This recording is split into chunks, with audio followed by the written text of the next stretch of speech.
Baby, ano ang pipiliin mo? Maging mabuti o maging tama? Alam mo, lagi kong naririnig ang tanong na yan. Alin ba ang pipiliin mo, maging tama o maging mabuti?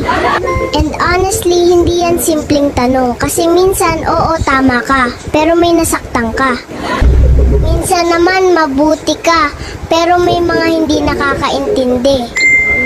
And that's real life. Pero eto ang gusto kong sabihin sa inyo today. Hindi laging tungkol sa pag-uwi ng argument.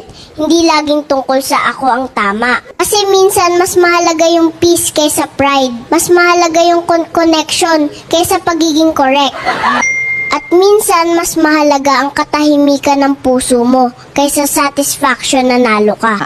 Kaya kung may kaaway ka ngayon, may tampuhan, pause ka muna. Tanungin mo sarili mo, ano ba ang mas makakabuti? Ano ba ang makakapagpagaan ng loob ko mamayang gabi? Kasi hindi mo kailangan manalo sa lahat ng laban, pero pwede kang maging mabuti sa bawat sitwasyon. Minsan, the strongest person in the room is the one who chooses kindness, kahit kaya niyang maging tama. Pero ma'am, sa magulong tanong mo na yan, eto ang pinakamatalinong sagot ko, makinig ka. Hindi pwedeng maging tama ang mali, kaya piliin na lang maging mabuti para walang itatamang mali.